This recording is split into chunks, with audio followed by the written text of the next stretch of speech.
Esaawa y'abantu abawemula abawemuzi abavuma n'eggwanga lino okubeeramu abantu ab'empisa.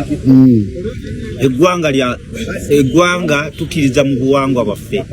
Tetusobola kubeera awo ng'omuntu awemula ono n'awemula oli n'asigala ng'ayina. Ate mu kifo ky'okukwata abatuufu abaakubye ate n'okwata bwe twogera kusasira ali munda n'abalala bazze okubawaabira fulufiga. Weyagala maani jeje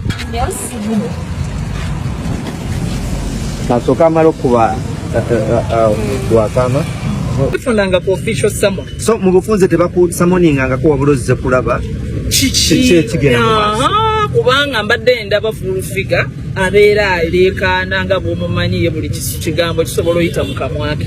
Mbadde ndaba aleekaana bakunoonya bakola n'abantu bange bambuza ate bakunoonya tukulaba ku mikolo tukulaba n'abaana bo tukulaba oli mu bulamu bwo bwa bulijjo gy'ogenda obuuze kiki. So kwe kusooka n'entuma lawyer because I'm represented by counsel.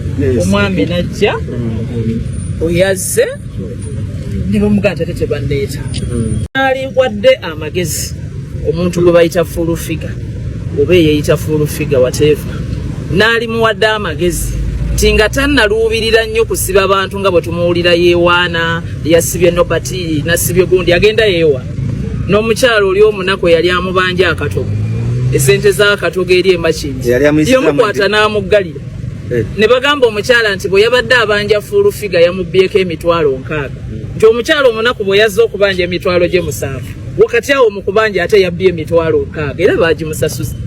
Omukyala baagimusasuze katwe baagimubazisizza emitwalo 6 n'agiwa fulufiga.